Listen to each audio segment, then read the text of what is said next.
That was a good one. You never know what you're going to get with me. Well, you didn't do it for the audience. No, I know. You did it just for me. Because I do it because then I get a little laugh out of you before we get on. It just makes my day. That really devalues what I'm doing, Megan. Devalues my work. Don't cheapen my craft.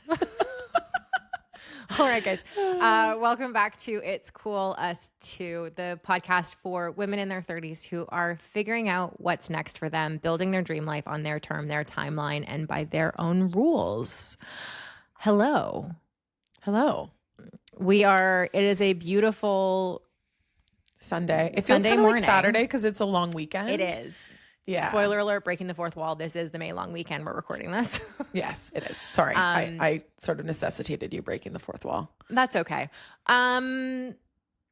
It's like 11 a.m. We just finished recording with our guest today. I've also had a full day already. Like I went for a walk. I got groceries. I'm about to go like clean up my car. We're having a very productive day today. Were you productive yesterday? Ish. So I would say, I was like rotting all day. It was actually quite nice. The weather was like not nice. It was like raining it was nice all day. in the morning. Yes, it was nice in the morning. And then it was like raining all day. So I just like cozied up on my couch and watched TV and did face masks and laundry. And like, it was amazing. Yeah. But that like I fell asleep at like 9:30 on the couch last night. Like it was like nice. A very sloth day.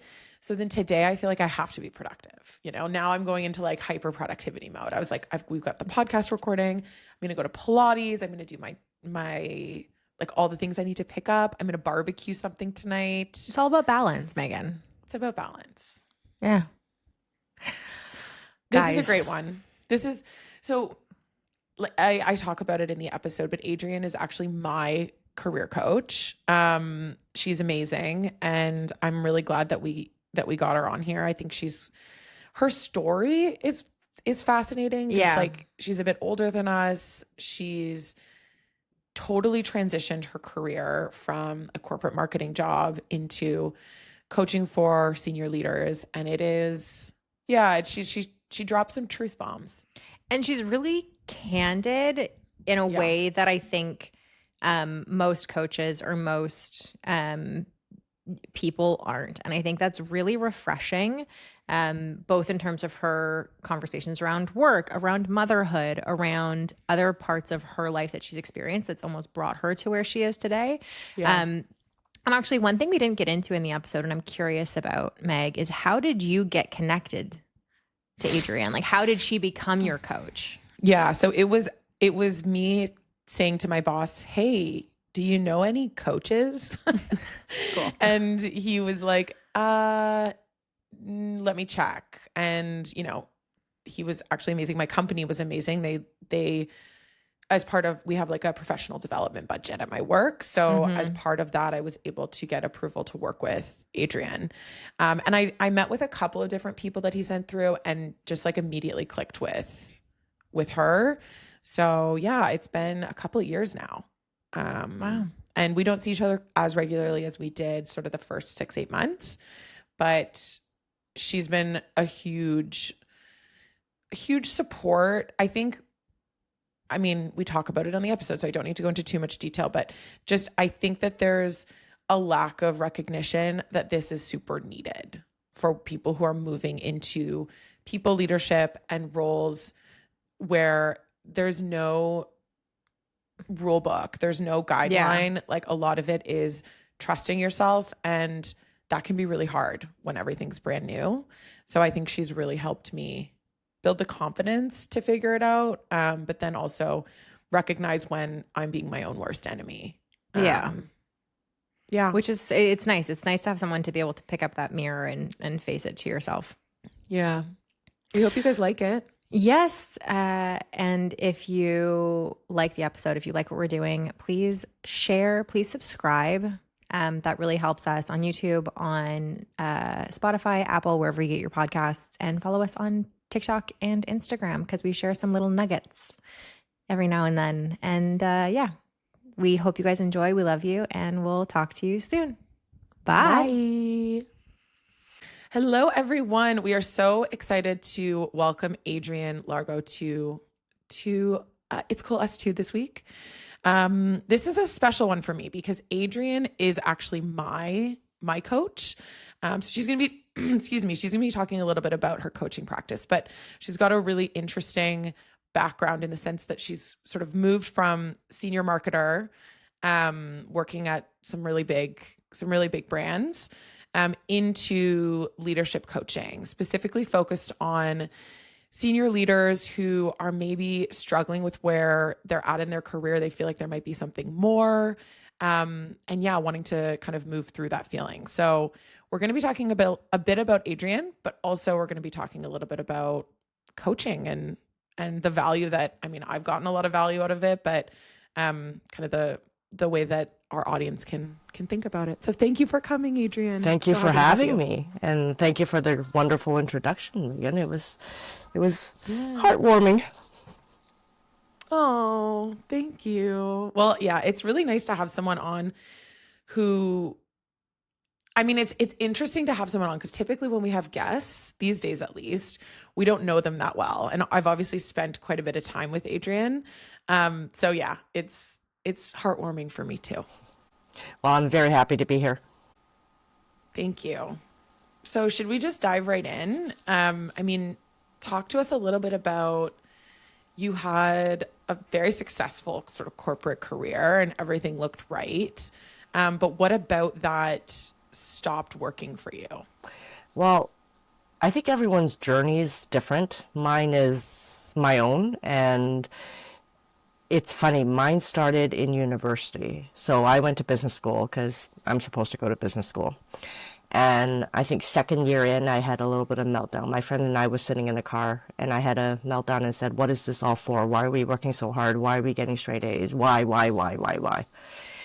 And then, I continue. I pushed through, got a job, landed Kraft Foods, was there for 7 years, and then went through a lot of restaurant industries, worked for Coca-Cola for a bit, Yum restaurants. So continue to move up and climb. And throughout, I've had what I called a third life crisis. So when I was around 30, I went to a Bon Jovi concert. And Bon Jovi was singing, "It's my life, it's now or never. I ain't gonna live forever." And in that moment, I'm like, it is my life. I'm not gonna live forever. Why am I doing this? Why am I working so hard? Why am I doing this marketing job? So then I didn't quit. I took a 9-week leave of absence and I traveled the world. But I came back, did well, got promoted, got accolades, got money, I had a lot of fun along the way, right? I met my lifelong friends. It's not all bad, but there was just something missing. But I ignored it and I pushed it down. And then a few years later, it bubbled up again, and then I quit my job. I sold everything. I'm like, I'm just going to move countries. I'm going to move back to Hong Kong. I'm from Hong Kong originally, and I'm going to do marketing there.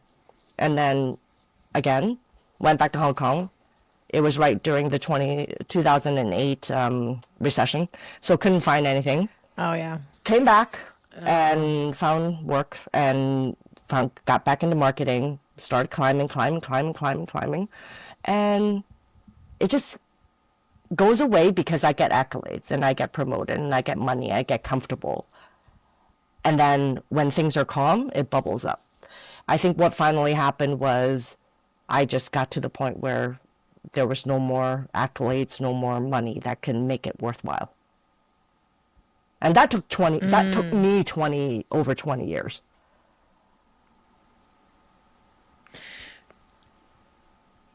Sorry, I'm just like short circuiting a little bit because I'm like, no, that makes so much sense. It's almost like, let's dangle the carrot for you to keep you going, keep you progressing. And then you're like, listen, there is no amount of carrots that you can dangle in front of me anymore for me to continue to trade in my health, my time, my stress, my, enjoyment with my family and friends. Like the trade-off has just hit its like pinnacle. We're not going to get any more out of this. How did that actually show up for you though? Like you're saying that you had these feelings bubble up, but what were those like physically, what did it feel like how did it show kind of in your day-to-day life? Well, I think for me, the final one, I was actually, I actually got to the point where I was so burnt out, so tired, so miserable. And I was also probably going through perimenopause, so there was hormones within this as well, where I actually went and I started going on antidepressants. Right? It got to that point where I was waking up in the morning.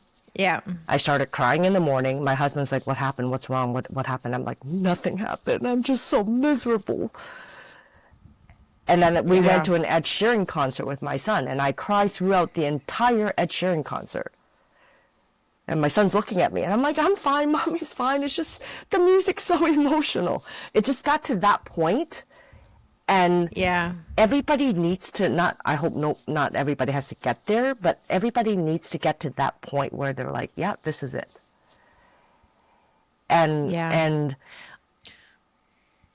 I've talked to many people, and everybody got to it in a different place. Yeah. But it usually gets to that breaking point where you're like, "Yeah, I'm done."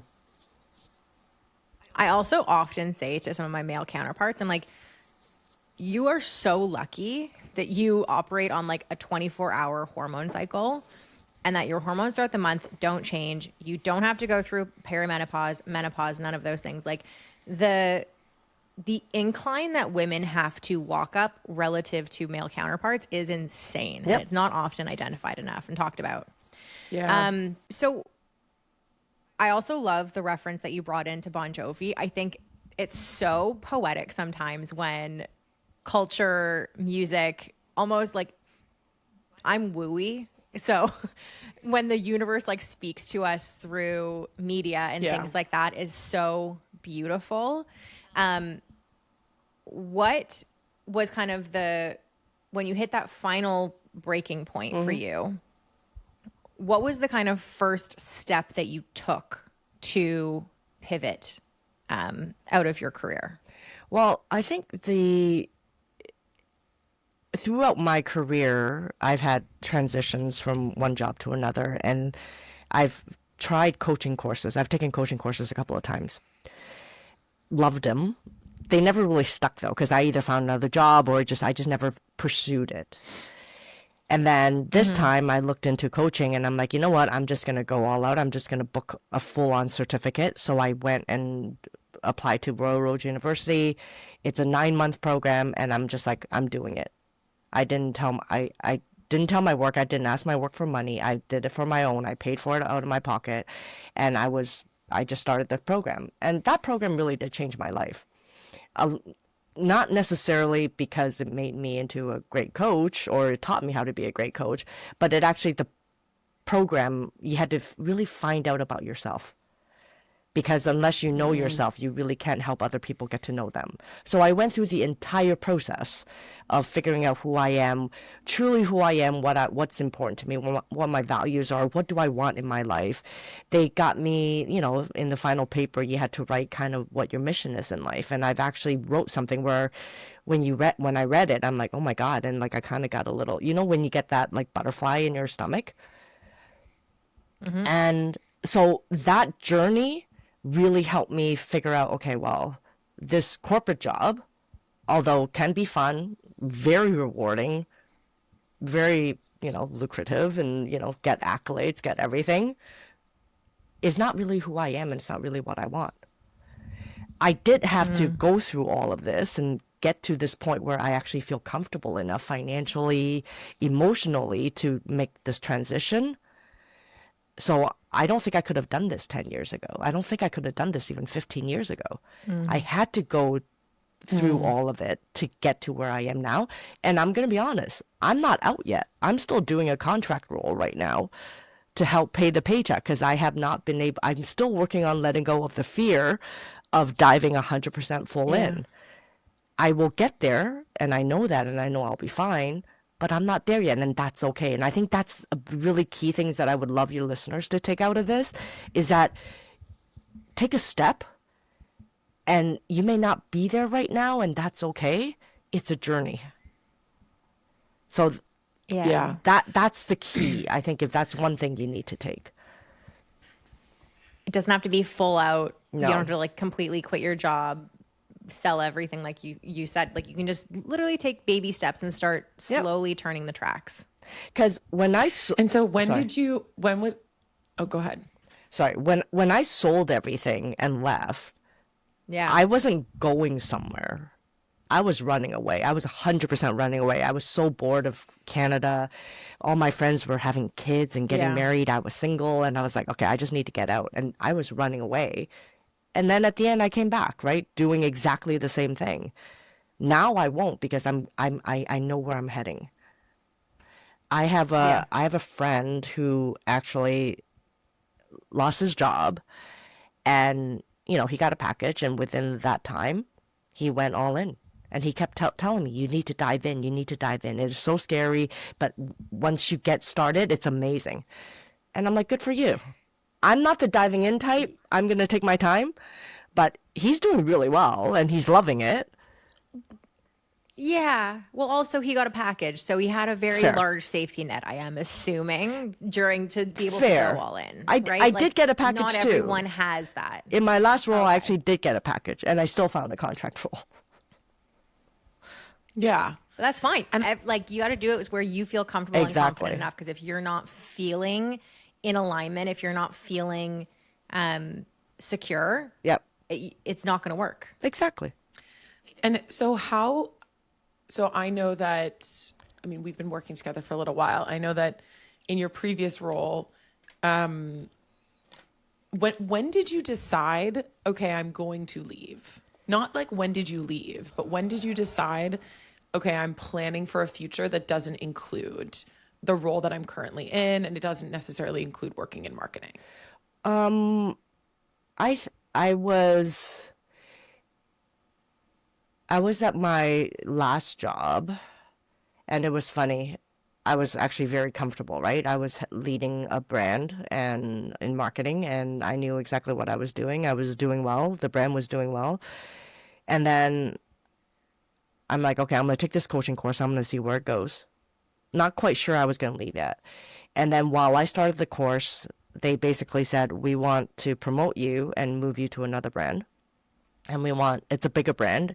And I'm like, no, I don't want to. I'm happy where I am now. And that's a big signal. And then they came back to me and said, no, this is, you basically have to take it. Like it's a career limiting move if you don't. So I took the promotion, which is great, got a title, went to another brand. I struggled a lot in that brand. Like I had a lot of politics and stuff that I did not really do well in if I look back at it. I was also doing 2 jobs because they did not backfill me at this point, and I was doing my coaching program. Oh my gosh. So one job, an old job, a new job, an old job, and coaching. And in looking back, that's when I got really, really burnt out, and that's when I, ended up going on antidepressants and all of that. That was the moment where I was like, you know what? I need an out. Yeah. And, everything, I ended up getting a package because I probably wasn't doing my best work. And I just didn't fit in with that brand and that culture, not just culture. And I think I was also I was kind of done, right? Like I was done. I'm trying as hard as I can, but when your heart is not in it, it gets very difficult. So then I found a contract. I reached out to a company I used to work for. They are 9 to 5, very calm, So I went in and I took a contract, and I'm still there for a little bit longer. But July, I'm gonna rip the Band-Aid. I'm gonna really dive in now. So July's the date or the month. Amazing. And what have you been, I mean, I know you've worked with me, but you've worked with many others. Mm-hmm. What are you noticing in terms of patterns of like the types of the types of things that are coming up for, I guess, particularly women, because that's really who our listeners are. The types of things that you're noticing come up for people like us. It's all very similar. It is. Yeah. It's shaped in different ways. Like the packaging is different. but the internal core, it's kind of really the same issues, right? And it's about limiting beliefs and saboteurs and what is holding us back. And most of it is because of your childhood and how you were brought up. You could have had the best childhood, and you will still have limiting beliefs and saboteurs that is holding you back. For example, for me, right? Great family, I did have like a tiger mom, and like I come home with a 95 and there's like, where's your 100? What happened to your 5%? I had straight A in school. So all of that made me need to achieve, because I was brought up to, you need to do well or you don't get accolades or you don't get loved. Oh, interesting. And that took a lot of time for me to figure out, right? And that is always there, and that will always be there. And it's not, and it's, you know what? It's helped me become so successful, to be fair. Like, without it, I would not be who I am. So I'm very thankful for it. But it's also not serving me anymore. That's a key thing. All of your saboteurs and all of your limited beliefs used to serve you really well. And now you get to a certain point in your life and they don't anymore. So I know you're saying the pattern is limiting beliefs and saboteurs.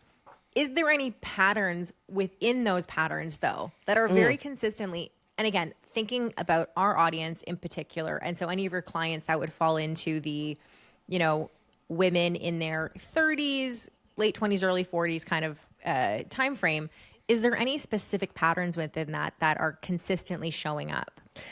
Yeah, there's imposter syndrome, right? That I am not good enough, that people will see through me, and that I don't really deserve, whatever I have. That's one. And the other pattern is, and I'm not sure this is just women, but a lot of it is, women are chasing, or people are chasing things that they think they want, and they think it's important, but deep down inside, they don't actually really want them. Like I chased for many years, the promotion, the success and all that. I'm chasing it. I'm going to say it's for my mom, right? I need to do more. I need to do better. I need to get that 5%. I don't want that. I just want a calm life where, I could work a little bit, be okay with money, and be calm and happy. It's the epidemic of should. Yes. Yeah. You should do better. You should get that A. You should be getting promoted. Why should you? What do you actually want? If you actually want it, then go. Good. Find a way to get it. Yeah. So I would say those are the two things. Yeah. Which honestly checks out. I think both of those things resonate with both Meg and I as we were listening.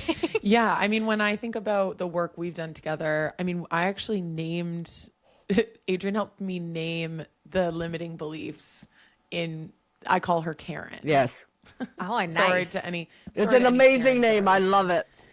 But yeah, like I call her Karen, and that's been a really effective tool. I mean, it doesn't make the voice go away, but or the beliefs go away, but it does help. So that for sure. And then also I've come to Adrianne and said, do I even want to be doing this? I'm walking through that. So that, that definitely resonates with me. So it's also kind of nice to realize that I'm not the only one that's feeling those things. And to whatever degree you're feeling them, I think it's very normal. Because I've never heard the phrase tiger mom. I really like that. I've never heard that before, but my dad has always been very successful in business. And I definitely grew up in a world of you need to get the A, you need to be pushing. And so I think that has served me really, really well in my career, because I always hustle and work really hard. But I think it does mean that sometimes I haven't stepped back and thought, is this what I really want to be doing? And so I'm doing the work of doing that now. But I would imagine a lot of people listening are also they're millennials. They grew up they grew up in similar situations as we did. Yeah. And they also entered the job market around the 2008 financial crisis. So what was available to them was very limited. You kind of just took what you could get at that point. And a lot of us have just stuck into the same sort of careers without, I would say, maybe intention. Like it's just, oh, this is the next step. This is the next thing I should be doing. This is where I could go with this, without taking a moment to take a beat to go, wait, what do I actually want to do? And unless you're in a position where your life blows up, like mine did at 30, or, you know, something crazy happens to really cause you to pause and reflect, most people do not take inventory. And it's not until they get to the point where they're like, I'm miserable. Until they're like, I should do something different. So before someone, because I think we'll get into your coaching and your approach and all of that, but before someone realizes maybe they're ready for coaching, what would you advise, or what did even you go through? And how did you maybe start digesting or making sense of how you were feeling at that point? Well, it's funny. I wish there was a magic bullet or something, a sign that I could say that people can notice for.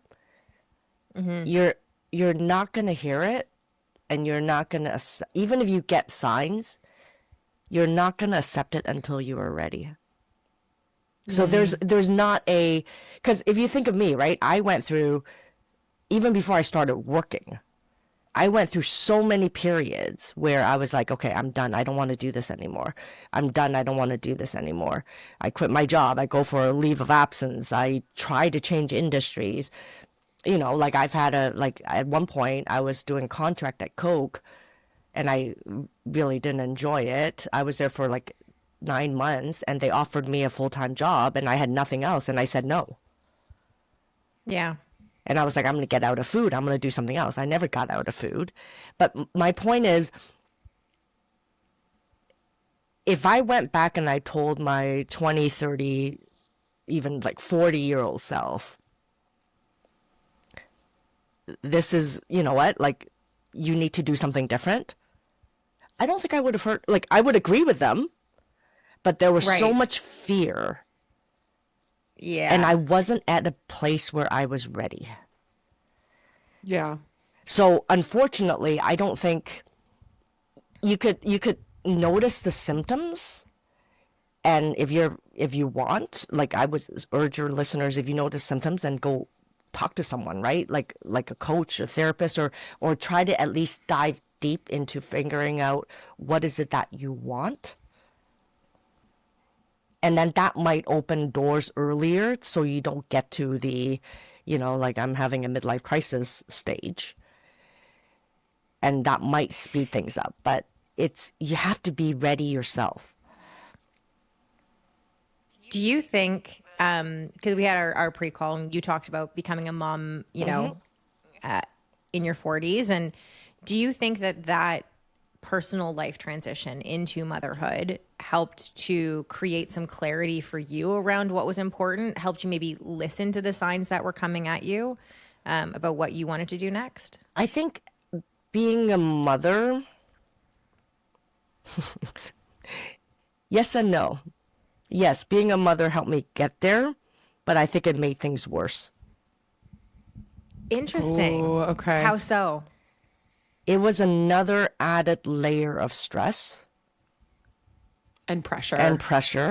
Right? Because before my kid, I could work 12-hour days, 13-hour days, and I was fine. I was so used to it. It was normal. It was comfortable. I can, you know, I had flexibility. I could work at night. I could, whatever. You have a kid, now you can't. Now you have to, you know, like daycare pickup and all that.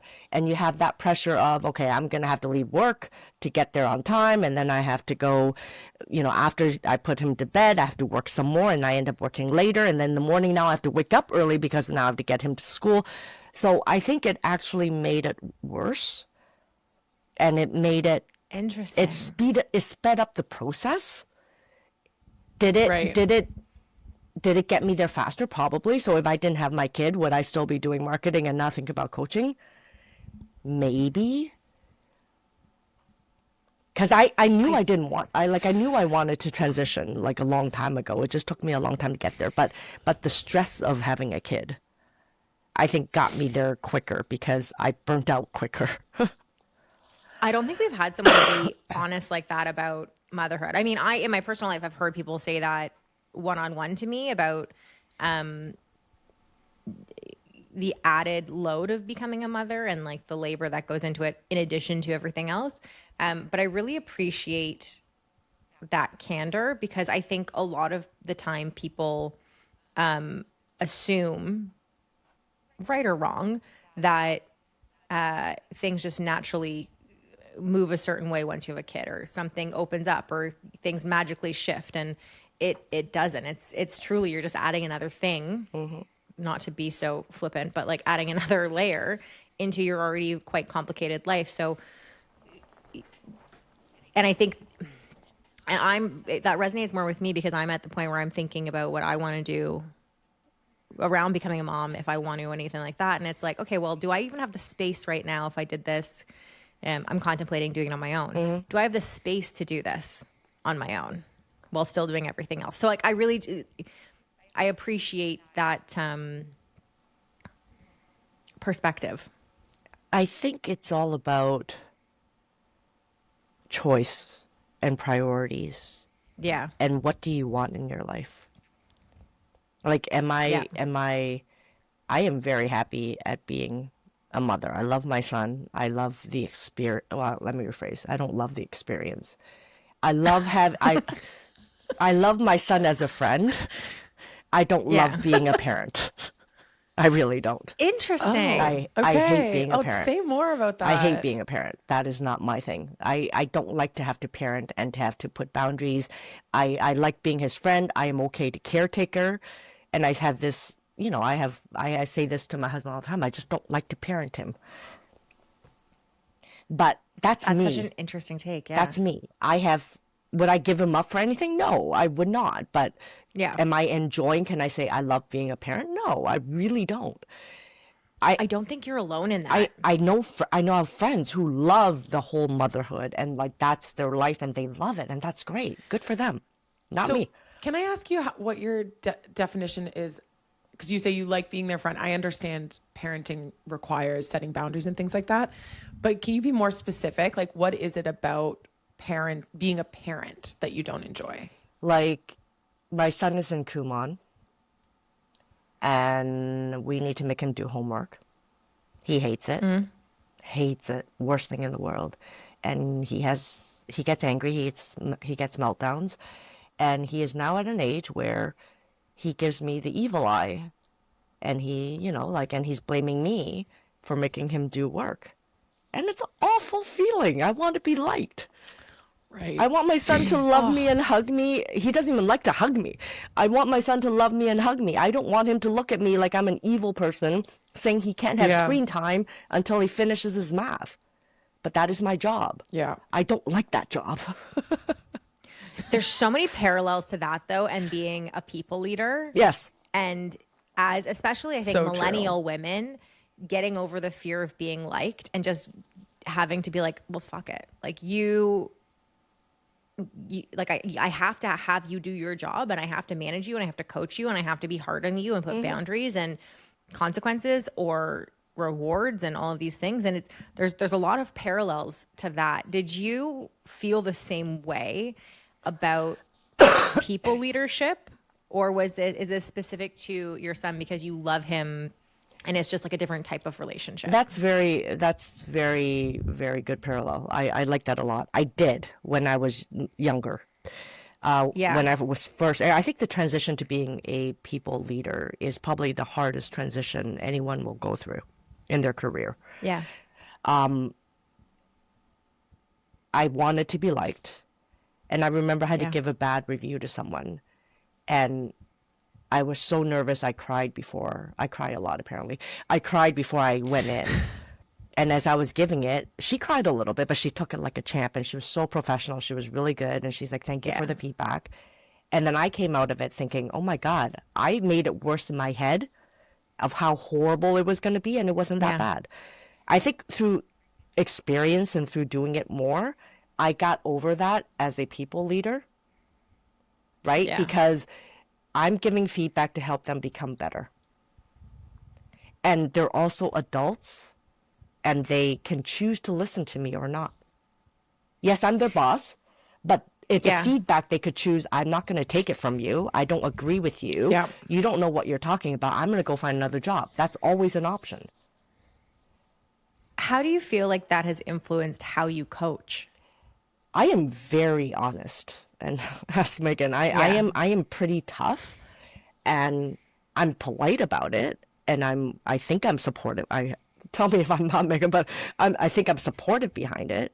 But coaching is slightly different, though, right? Because coaching, you don't tell people, you don't give people advice. Coaching is really just asking questions and holding up kind of a mirror so your client can figure out what they want and how to get there. So I would never tell like Megan or any other client, you're doing this wrong or this is not the way to go, because it's not my life, it's your life. I don't know what's right for you. But I would showcase, and I would say something like to Megan, for example, hey, is that Karen talking or is that you talking? Yeah, and sometimes you don't know. That's been a really interesting, like, part of coaching is, for me at least, given that's a big problem for me, or like a challenge that I face is like limiting beliefs. Sometimes I cannot tell, and so there will be moments of just, and I don't like silence. I'm not a chatty Kathy. And there will be moments where I'm like, I do not know. And I'm sitting there trying to figure it out. And that's part of the work. Like, in a lot of ways, I've found coaching more. And I don't know if that's just because of like, we've developed a great relationship, Adrianne and I, but like, I think it's almost more introspective for me than therapy sometimes, because these are often situations that you don't think about as much. Like, I think about some of the situations that have arisen in my life, and I think about those and process those in therapy. Whereas like when it comes to your work life, you often don't think about how those situations have impacted the way that you are at work or the things that you struggle with at work. So it's been really fascinating, because I think when people think about coaching, particularly in the type of field that Nicole and I work in, they're often thinking about like, how do you deliver a better quarterly business review? Or, you know, how do you set up a strategy really effectively? That is not what coaching is. What my experience of coaching is. My experience of coaching is like, how do I be better at my job so I can better serve and Your feel team better, and feel better about how I'm doing at my job, so that I can better serve my team and the business, of course. But yeah, it's maybe not what people think it is. Yeah, because people have reached out to me in coaching. They're like, "Can you give me some advice?" And I'm like, "No, I can't. But you know what you want. Let's go through it and let's figure it out." Because what you're describing as coaching is really consulting, right? Like you're hiring a consultant to help you come up with a better strategic plan. But coaching is, if you think about like a tunnel vision, right? Like I have a tunnel vision because of all my years of being raised in limiting beliefs. This is how I see. Coaching asks questions and make you reflect to kind of widen, to see a little bit broader perspective. And just that little widened, broader perspective can change how you lead. It can change how you are as a leader. It could change how you are as how you think. And I think that is the magic of coaching. Is it works with you to for you to figure out how do you become better at what you do, and also for you to figure out what is it that you want to do. Yeah. Yeah. I almost look at it as like, you know, like you said, the consultant is there and it's picking up the tools and doing it for you while you watch. Whereas coaching is almost like making you aware that you have these tools around you and telling you how to pick them up and how to apply them. Like, but based on like what you are, like, you know, inherently about how you would go to pick them up or how you would use them. I would just tweak it a little bit, which is coaching helps you figure out the tools that you already have, and coaching helps you figure out how you're going to use the tool. Because a coach, if you have a coach that says, oh, you should do this, this, and this, they're not coaching at They're that consultant. moment. Yeah. They could be a mentor, they could be a trainer, whatever. They are not like a coach should never, ever, ever tell you this is what you need to do. Fascinating. I think this is going back a little bit, but I've been thinking about something that you said as a part of your coaching course or your degree. You said you had to write a mission statement, and you said, and my corporate marketing job did not align with my mission.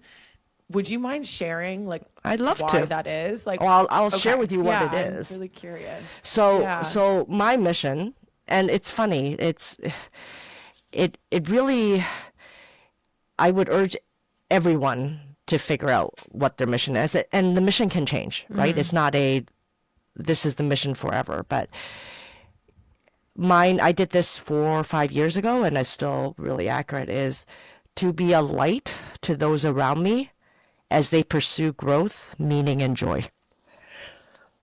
I love that. Thank you. So do I. Okay, and I also love it. And to play devil's advocate, why could that not be something that you get out of a corporate marketing job? Like how She can't even your say it with a mind- straight face. She's laughing as she's She knows saying the it. answer already. growth, meaning, and joy. I wanna dig into that, because like, how did you know intuitively, like, nope, like So- I cannot get that out of the current role I'm in? So I was, and I am a very good marketer. I am very good at my job at running a business and all that. What I am the best at is leading and motivating my team. I've always had very good team and helping them grow and helping them figure out what they want to do. I never cared that much about business results.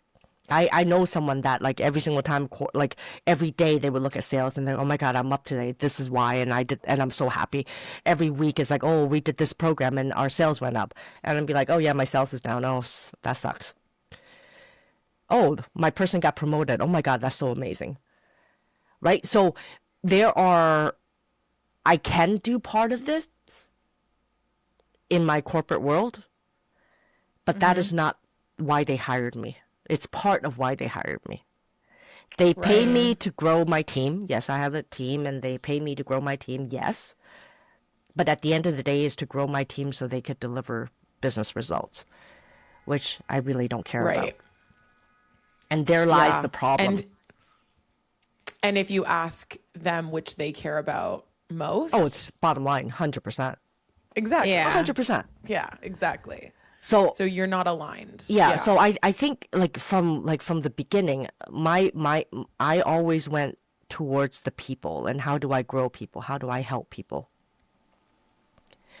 And it's not necessarily helping, like I like helping people be more effective and efficient, but I also then start talking about, well, what do you really want to do? And I have helped my team like look for other jobs because they're not happy where they are, and I'll be like, "Hey, I heard of this job. Would you like to go?" Because I want them to be happy. I want them to find their own path, which is probably not, something a corporation would enjoy their people do or their team leader do. Yeah. I mean, I think to some extent, I've done that a little bit with some of my staff where I'm like, I know you're not happy. I know this isn't for you. I can't offer you something next. Yep. So like how I can support you, I'm happy to do that. That's right. And I think one of the things that gets so lost often in corporate is, I think one of the things that makes teams also so special, and that is we're people first, right? We're not machines. AI is coming. It's here. It's all of that. And it's incredibly powerful. But the superpower that a lot of people, especially the really talented people within organizations, is who they are first as human beings, and the experience they have, the empathy, the emotional intelligence, the life experience that they bring. And it's almost like what you bring out of your clients is tapping back into that in a way that then supports either them in this job or in the next step in their career. I love that. That's a really good way of putting it. And let's talk about where you're at now. So you said July is your deadline, or that's when things are properly kicking off and your contract finishes at your current role. What does that mean for you, just in terms of what happens in July, and what are your hopes for the rest of the year? Well, I think for me, so I have clients, and I have developed a program that really focuses on helping people figure out what they want and how to get unstuck, because they need to learn their limiting beliefs. They need to learn, what their core values are and what they actually really want. What brightens up their day, what drives them crazy. Everybody knows all of these things, but nobody has actually taken the time to actually write it on a piece of paper and put it on a plan. Right? And then there's a lot of tools that I have learned along the way to help with the limiting beliefs. They're never going to go away. They're always going to be there because they have gotten you where you are. But there are ways for you to kind of recognize that voice, right? Call it out when Karen talks. And then come up with another voice that is reframing whatever that Karen is saying. Like, you're not good enough. You're going to say something wrong. You should not speak up because you're going to look stupid, right? Quieting that voice and coming up with a reframe that is more positive. And it's a tool. It's a muscle that you have to build, and it's an ongoing kind of like working out for your brain. It's a muscle that you have to build to get stronger. And with that, with a stronger muscle, you gain more confidence. And the more you do it, the more you realize, oh, all the fear that I had on speaking up or whatever it may be, it's actually all in my head. It's not that bad. Yeah. And then you'll be willing to speak up more. And the more you're willing to speak up, the easier it gets and the more confident you look. And then it becomes a positive spiral, a good spiral to get you what you want. So I have a lot of tools, and I have a program that I'm now more present on LinkedIn. So I have built a lot of stuff in the back end. I think in July, I just need to be a lot more aggressive in going out and doing speaking. So this is probably my first official podcast to talk about coaching. Not probably, It is my first podcast to talk about coaching.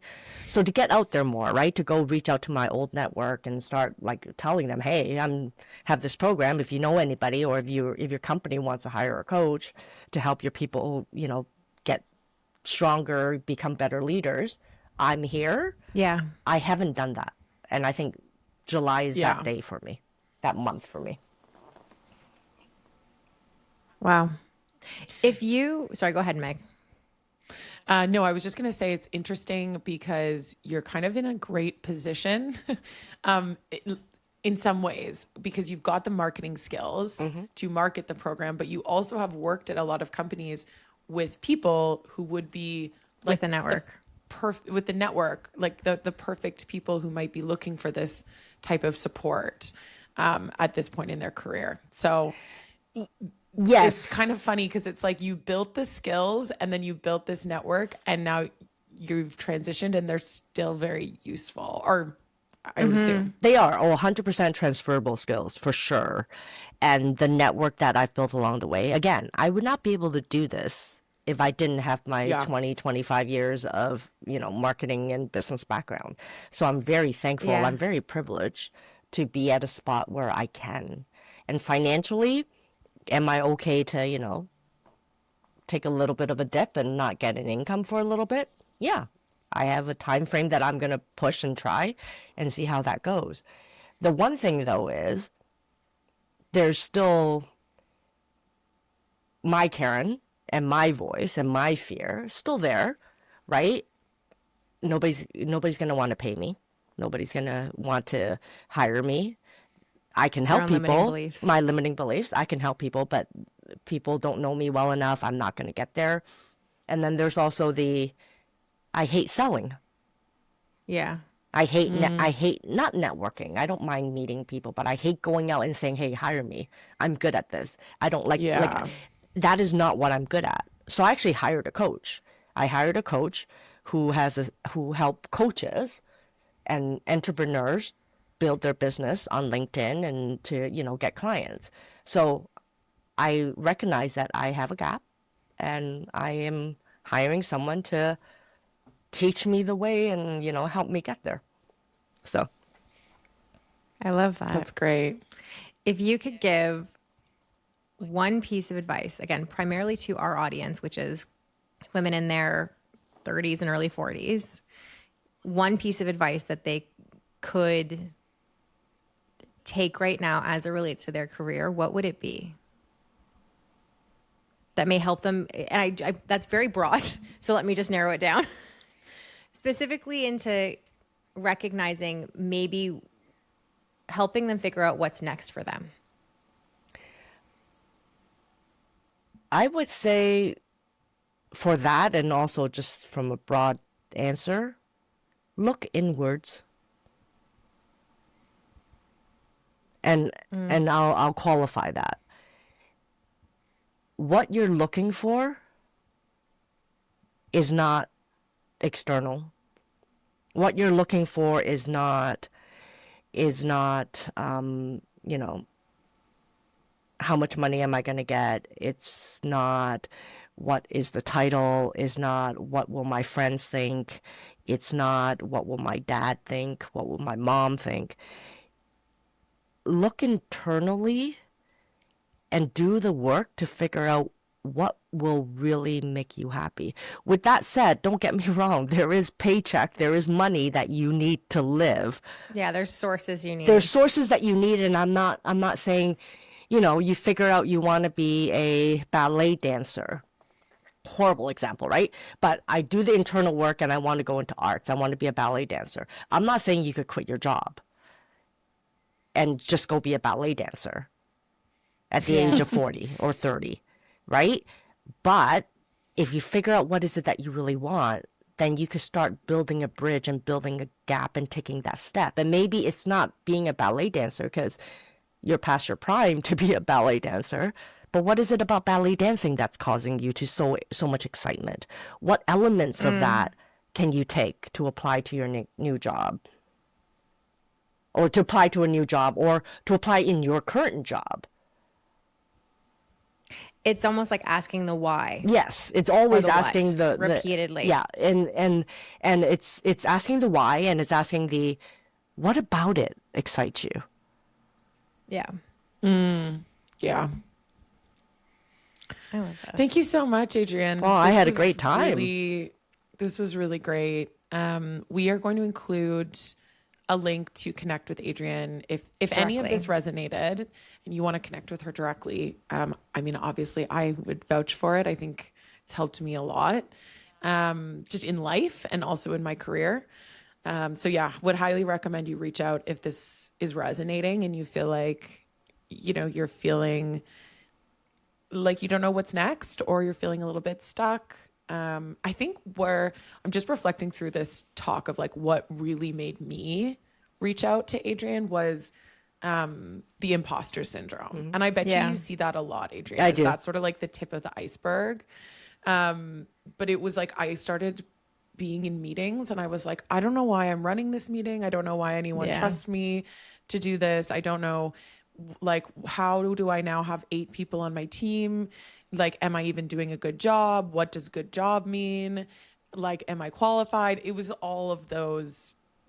And so if you're like, yes, I know what you're talking about, it's a good time. And I think one thing corporations don't do a good job, they promote people. They don't really train them on the people leadership part. Yeah. Yeah. And that's where I think coaching can help. Yeah. No, absolutely. Well, thank you. We will say goodbye, and I'll talk to you soon, Adrianne. Thank you. Had a great time. We love you guys. Bye. Bye.